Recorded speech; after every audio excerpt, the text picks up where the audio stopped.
ሰላም ጤና ይስጥልን ተመልካቾቻችን እንደምንላችኋል። ከናሁ ቴሌቪዥን ለዕለተ ሐሙስ ነሐሴ 14 ቀን 2018 ዓ.ም የቀን ዜናዎችን ወደ እናንተ የምናደርስበት ጊዜው አሁን ነው። ከዜናዎቹ ጋር ሀብታማ አያሌው ነኝ። አብራችሁን ቆዩ።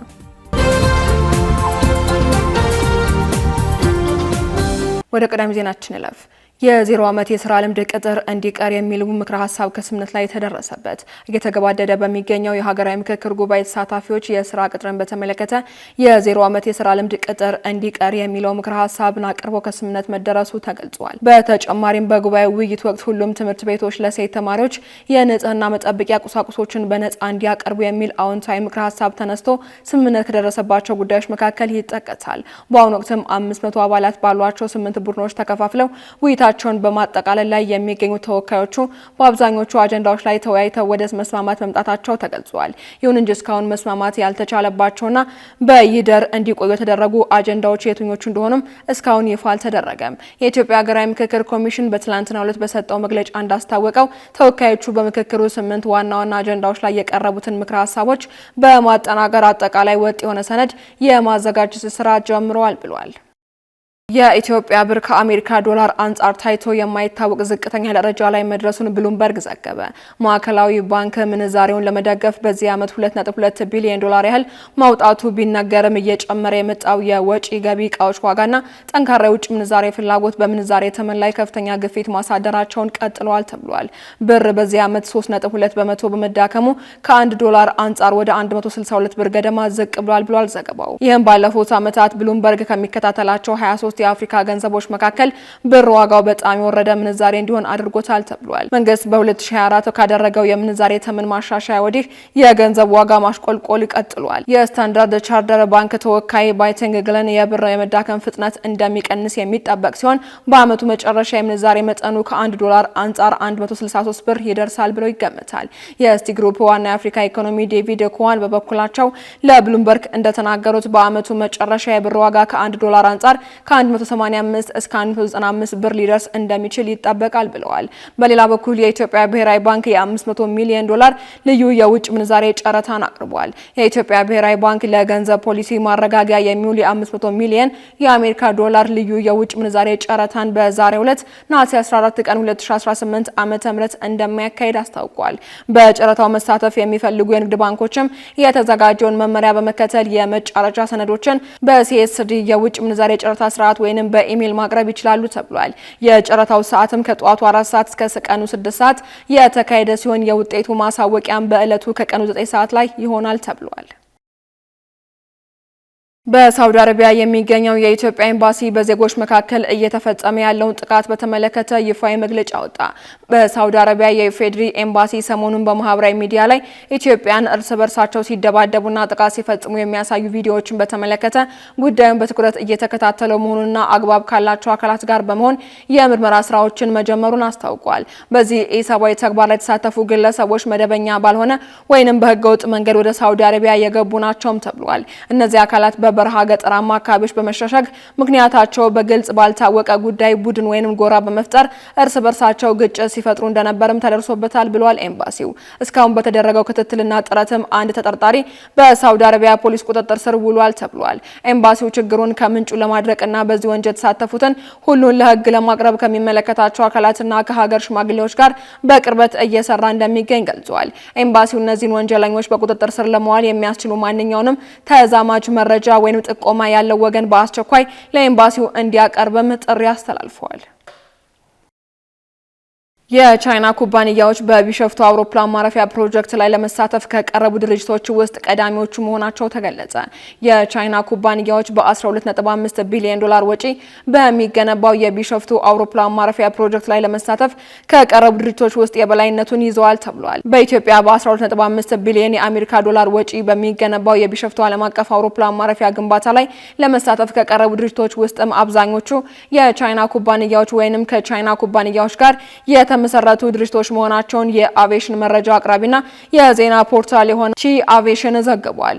በኢትዮጵያ አየር መንገድ ይፋ የተደረገው የእጩዎች ዝርዝርም እንደሚያሳየው የቻይና ኩባንያዎች በከፍተኛ ልዩነት ትልቁን ቁጥር የያዙ ሲሆን ይህም በሀገሪቱ ግዙፍ የመሰረተ ልማት ፕሮጀክቶች ላይ የቻይና ኢንጂነሪንግና ግንባታ ድርጅቶች ያላቸውን የጎላ ሚና የሚያሳይ ነው ተብሏል።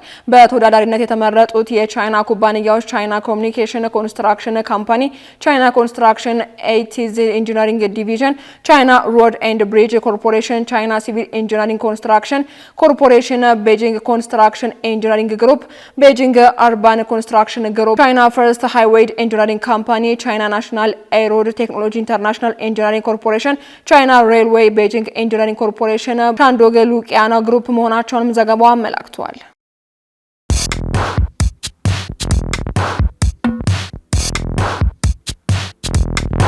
የማድረስ አገልግሎት የወደፊት ዕጣ ፈንታ እዚህ ደርሷል። በትሩዝ የታገዘም ትሩዝ ዴሊቨሪን እናስተዋውቆ። የኛ 100% የኤሌክትሪክ ሞተሮች ለአካባቢ ተስማሚ ብቻ አይደሉም፣ ፈጣን፣ ጸጥተኛና አስተማማኝም ናቸው። ያለምንም ጫጫታ፣ ያለምንም ጭስ የእርስዎ ጥቅል በሰዓቱ ይደርሳል። በቀጥታ ክትትል ላይፍ ትራኪንግ ሁሉንም ነገር ይቆጣጠሩ። ጥቅሎ እስከ ደጃፎ ድረስ ያለውን እንቅስቃሴ በቀጥታ ይመልከቱ። ደህንነት ቅድሚያ የምንሰጠው ጉዳይ ነው። በእኛ የተቀባይ ማረጋገጫ ሪሲቨር ኮንፈርሜሽን ዘዴ ጥቅሎ በትክክለኛው እጅ መግባቱ እናረጋግጣለን። እርስዎ ያረጋግጣሉ፣ እኛም እናስረክባለን። እገዛ ይፈልጋሉ? ቡድናችን ሁልጊዜ በ8194 ዝግጁ ነው። ትሩዝ ዴሊቨሪ ለአካባቢ ተስማሚ፣ ደህንነቱ የተጠበቀና የቀጥታ ክትትል ያለው። ዛሬውኑ በ8194 ይደውሉ። ወደ ውጭ ዜናዎች እናልፋለን። በኬንያ በደረሰው በሄሊኮፕተር የመከስከስ አደጋ የቀድሞ የኢኳዶር ብሔራዊ ስለላ ኃላፊን ጨምሮ 7 ሰዎች መሞታቸው ተገለጸ። በኬንያ ሳምቡር በተሰኘ ቦታ በሚገኘው የቱሪስቶች መዳረሻ ላይ ሄሊኮፕተር በመከስከሷ የ7 ሰዎች ሕይወት ማለፉን የሀገሪቱ የሲቪል አቪዬሽን ባለስልጣን አስታውቋል። ሄሊኮፕተሯ አደጋ የደረሰባት ከታዋቂው ሎይስ ባይ ተፈጥሮ ጥበቃ ቦታ ተነስታ ወደ ተራራማው የቱሪስት መዳረሻ አቅጣጫ በመብረር ላይ ሳለች ነበር ተብሏል። በአደጋውም ሕይወታቸውን ካጡ 7 ሰዎች መካከል አብራሪውና 6 የውጭ ሀገር ቱሪስቶች ይገኙበታል ተብሏል። የሟቾችን ማንነት በተመለከተ 5 የአሜሪካ ዜጎች እንዲሁም የኢኳዶር ብሔራዊ ስለላ ድርጅት የቀድሞ ዳይሬክተርና ባለቤታቸው እንደሚገኙበት የኢኳዶር የውጭ ጉዳይ ሚኒስቴርና የዜና ምንጮች ማረጋገጣቸውን ጠቅሶ ሮይተርስ ዘግቧል። በአደጋው የተረፈ ምንም ሰው እንደሌለም ተገልጿል። እንደ ባለስልጣናቱ ገለጻ አደጋው በደረሰበት ወቅት በአካባቢው ከባድ ጭጋግና ደመና የነበረ ሲሆን የኬንያ አቪዬሽን አደጋ መርማሪዎች ቡድን በአካባቢው ፖሊስ ጋር በመተባበር የጉዳቱን ትክክለኛ መንስኤ ለማወቅ ምርመራ እያካሄዱ ይገኛሉ ተብሏል። በመጨረሻም ላይቤሪያ በትራምፕ የስደተኞች ስምምነት መሰረት እስከ 1200 የሚደርሱ ከአሜሪካ የሚባረሩ ስደተኞችን ለመቀበል ተስማማች። ህገወጥ ስደትን ለመግታት በተነደፈው የትራምፕ አስተዳደር ፖሊሲ ማዕቀፍ ውስጥ ከተደረጉ ትላልቅ ስምምነቶች አንዱ በሆነው መሰረት ላይቤሪያ ከአሜሪካ የሚባረሩ እስከ 1200 የሚደርሱ ሰዎችን ለመቀበል ተስማምታለች ሲል የምዕራብ አፍሪካዊ ሀገር ባለስልጣናት ማክሰኞ ዕለት ይፋ አድርገዋል። ላይቤሪያ ከአሜሪካ የተባረሩትን ስደተኞችን በአንድ ዓመት ጊዜ ውስጥ የምትቀበል ሲሆን የመጀመሪያውን የ20 ሰዎች ቡድን በዛሬው ዕለት እንደሚደርሱ ይጠበቃል። ከአሜሪካ ወደ ላይቤሪያ የሚዛወሩት ለጉዞ የሕክምና ፍቃድ ያላቸው የአፍሪካና የምዕራብ ንፍቀ ክበብ ሀገራት ዜጎችን ያካተተ መሆኑን የላይቤሪያ ባለስልጣናት አክለው ገልጸዋል።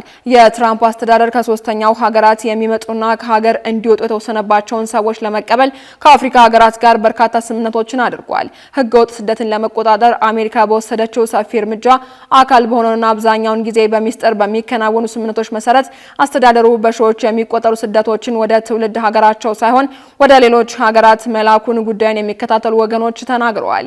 ከነዚህ ስምምነቶች ጋርም በተያያዘ ያለው አንድ ወሳኝ ጉዳይ ለደህንነታቸው በመስጋት ወደ ሀገራቸው እንዳይመለሱ በአሜሪካ የኢሚግሬሽን ዳኞች የሰጠው የጥበቃ ትዕዛዝ ያላቸው ስደተኞች ሊያካትቱ መቻላቸው ነው።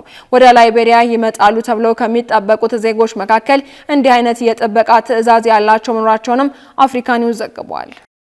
ካሽጎ በየትኛውም ዓለም ሆነው በማንኛውም ሰዓት ለወገኑ የሚደርሱበት ፈጣን የገንዘብ መላኪያ ተከፈተሎ። ማስተርና ቪዛ ካርዶን በመጠቀም ከ5 እስከ 20 ዶላር የሚልኩበት አዲስ የገንዘብ መላኪያ መንገድ።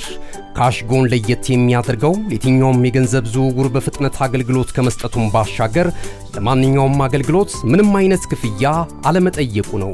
በሀገራችን ታሪክ ገንዘብን ከውጪ ወደ ሀገር ቤት በማስተላለፍ በመተግበሪያ መልክ አገልግሎት መስጠት መስጠት የጀመረው የመጀመሪያው ሀገር በቀል የገንዘብ መላኪያ ዘዴ ካሽጎ ከ4500 በላይ ባሉ የባንክ ቅርንጫፎች አገልግሎት እየሰጠ ይገኛል።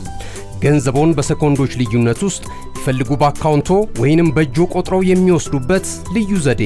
በቅርቡ ሁሉንም ኢትዮጵያዊ ባለቤት ለማድረግ ጉዞ የጀመረው ካሽጎ ዛሬውኑ መተግበሪያውን በስልኮ ላይ በመጫን የአገልግሎቱ ተጠቃሚ ሆኑ። ፍጥነት መለያችን፣ ኢትዮጵያን መክፈቻችን፣ ካሽጎ ነው መላኪያችን። ካሽጎ የአዲሱ ትውልድ ብራንድ። ተመልካቾቻችን ከናሁ ቴሌቪዥን ለዕለቱ ያዝነላችሁ የቀን ዜናዎች እስካሁኖቹ ነበሩ።